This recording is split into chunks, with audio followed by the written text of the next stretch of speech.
कर दिया है, जबकि भारत में मजीद जगहों पर हमले किए जा रहे हैं, मजीद अहदाफ को निशाना बनाया जा रहा है। DGISPR ने आज वाज़ेह तौर पर कहा गया था कि जब पाकिस्तान कार्रवाई करेगा तो उसका निशाना सिविलियंस नहीं बल्कि भारत की आर्मी होगी। और अब आप देख सकते हैं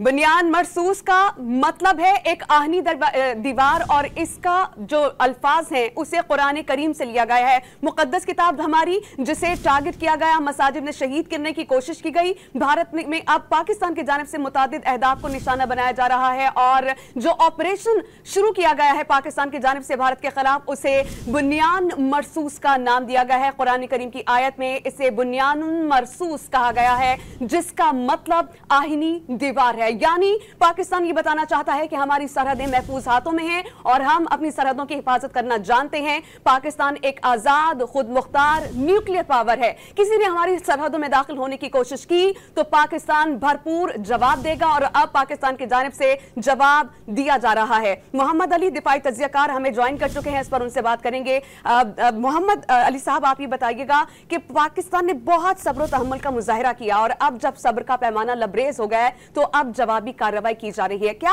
भारत इसी चीज का इंतजार कर रहा था? बहुत शुक्रिया जी। देखिए, कहते हैं कि 100 सुनार की और 1 लोहार की, तो हमने 3-4 दिन काफी सब्र तहम्मुल दिखाया। आलमी बरादरी को और सफारतकारी को बहुत मौका दिया कि वो भारत को समझाएं, उनको होश के नाखुन लें। लेकिन आज अलग सुबह जिस तरह उन्होंने गैर जिम्मेदारी का मुजाहरा करते हुए अपने मुल्क के अंदर भी 6 बैलिस्टिक मिसाइल मारे, पाकिस्तान के 3 ऑपरेशनल एयर बेसिस पे हमला किया, अफगानिस्तान पे हमला किया, तो अब पाकिस्तान के लिए ये मजबूरन एक जरूरी अमर हो गया था कि न सिर्फ अपनी सलामती, खुद मुख्तारी और कौमी, उसके साथ साथ इस खित्ते के अंदर ताकत के तवाजुन और अमन को बरकरार रखने और भारत को एक इसका मजा चखाने के लिए एक जरूरी और मौसर कार्रवाई बर वक्त की जाए। तो मैं आपको एक बहुत एक्सक्लूसिव इत्तला दे रहा हूं कि ना सिर्फ ये कि इसका जो नाम रखा गया है वो कुरान की आयत से लिया गया है, जिसका मतलब है सीसा पिलाई हुई दीवार। बुनियानुल मरसूस इस ऑपरेशन का नाम है, जिसका मतलब है सीसा पिलाई हुई दीवार। और मैं आपको इस वक्त एक्सक्लूसिव इत्तला दे रहा हूं कि अल्हम्दुलिल्लाह पाक फौज ने मिसाइलों के जरिए से बहुत जबरदस्त हमला किया है मुख्तलिफ टारगेट्स पे डीप इनसाइड इंडिया, और जो ब्राह्मोस उनके क्रूज मिसाइल की सबसे बड़ी स्टोरेज फैसिलिटी है उसको तबाह कर दिया गया है। ठीक, अच्छा सैयद मोहम्मद अली साहब, मैं आपसे ये जानना चाह रही हूँ मजीद किन जगहों को टारगेट किया जा रहा है, क्योंकि DGISPR ने आज वाज़ेह तौर पर कहा था कि हमारा टारगेट भारत के सिविलियंस नहीं आर्मी होगी, क्योंकि वो बारहा हमारी जो सरहदें हैं उनको अबूर कर रहे हैं और हमें टारगेट कर रहे हैं। देखिए, हमारी जो रवायात हैं, हमारा जो नजरिया है आलमी कवानीन और इखलाकियात के ऐन मुताबिक, हमने भारत के उन्हीं अहदाफ को टारगेट करना है जो कि उस सोच, उस प्लानिंग और उन हथियारों के जरिए से पाकिस्तान की सलामती, खुद मुख्तारी के ऊपर हमला कर रहे हैं। और इसका हमें जेनेवा कन्वेंशन, UN चार्टर और आलमी कवानीन भरपूर हमें अपॉर्चुनिटी भी प्रोवाइड करते हैं, और हमारे इस राइट टू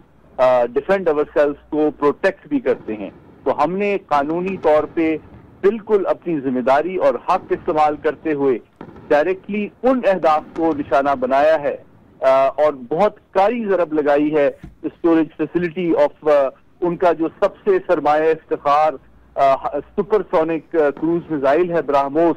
जो उन्होंने रूस से टेक्नोलॉजी लेके बनाया था, उसको हमने टारगेट किया है, जो कि एक बहुत कारी जरब है और जो भारत को उसका स्टॉक फाइल बनाने में आप समझें कि कई महीने लग सकते हैं। तो ये एक बहुत कारी जरब है, और इससे ये भी साबित होता है कि पाकिस्तान अल्हम्दुलिल्लाह हमारे जो मिसाइल हैं, भारत का एयर डिफेंस सिस्टम को हमने नाकारा कर दिया है, और उनका जो S-400 है या आकाश है या बाराक 8 है, ये तमाम लेटेस्ट महंगे तरीन सरफेस टू एयर मिसाइल को कामयाबी से चकमा देते हुए हमारे मिसाइल जो हैं वो भारत के हार्ट में पहुंचे हैं और डीप इनसाइड देयर टेरिटरी उनके जो हसास तरीन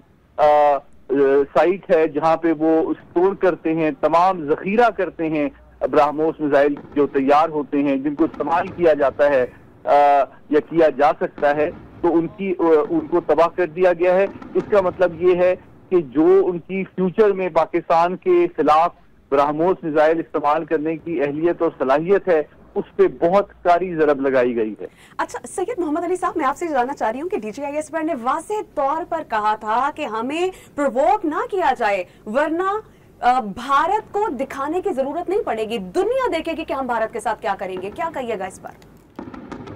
जी बिल्कुल ऐसे ही है। हमने